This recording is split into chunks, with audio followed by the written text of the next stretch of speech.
A nurse working in the front lines in a public health center located in Busan with COVID-19 patients was found dead in an apparent suicide last week, her family and labor union said, blaming her death on depression from overworking. In the days following, a series of her SNS conversations with colleagues surfaced online in which she discussed her struggles with workplace pressure and panic attacks. The 33-year-old woman, identified only by her surname Lee, had recently been assigned to manage a local hospital that was placed under cohort isolation following an outbreak of COVID-19 there. Her family revealed that even though she clearly expressed she did not feel confident about her assignment, she was pressured into working there where she struggled with the amount of workload before she was found dead at her home.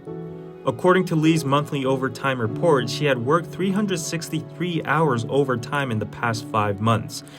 This is in addition to her regular work hours of 52 hours per week. Her colleagues also averaged between 250 to 300 overtime hours.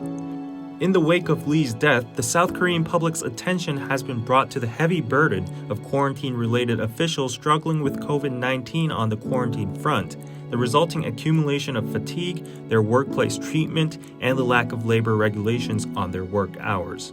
Currently, there are no limitations on overtime hours of public workers working at COVID-19 sites despite their high work intensity. The public workers at the front lines of the COVID-19 pandemic in South Korea are spread thin across an extensive array of tasks, such as sampling, epidemiological investigation, and vaccination. Because their expertise cannot be replaced, any working member's absence is filled in by other already exhausted workers on site.